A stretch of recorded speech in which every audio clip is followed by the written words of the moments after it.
Who's responsible for making sure AI is used fairly and safely in your organization? IT builds or buys the tools, legal reviews the risks, compliance checks the boxes, but who really owns the big picture? Too often, AI governance becomes siloed, even as AI touches every part of the business, from operations to customer service to HR, of course. AI governance is the system by which organizations ensure their use of AI is legal, ethical, and aligned with business and people goals. So it answers questions like who approves new AI tools? How are risks assessed and managed? Who gets notified and who acts when things go wrong? There are three common governance models in use.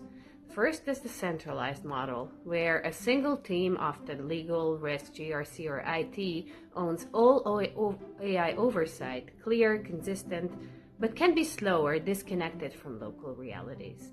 Then there's the decentralized model, where each function manages its own AI risks and tools, which is fast and adaptive, but risks inconsistency and blind spots.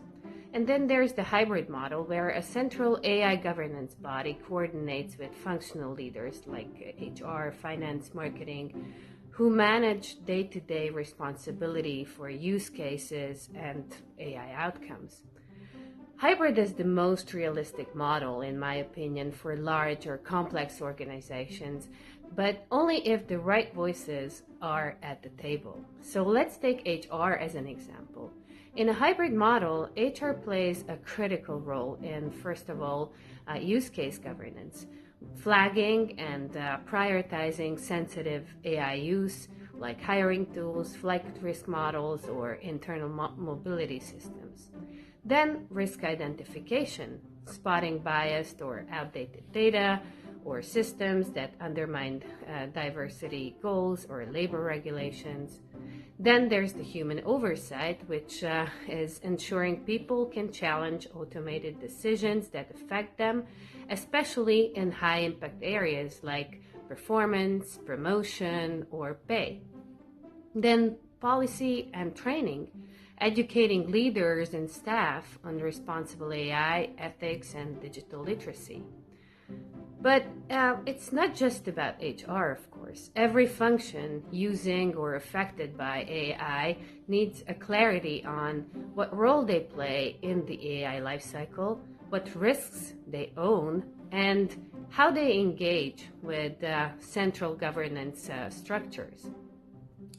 So when functional voices like HR, procurement, or customer service are excluded, well, risks might go undetected. Legal compliance may be superficial, and trust erodes, and AI gets deployed without a strategic alignment.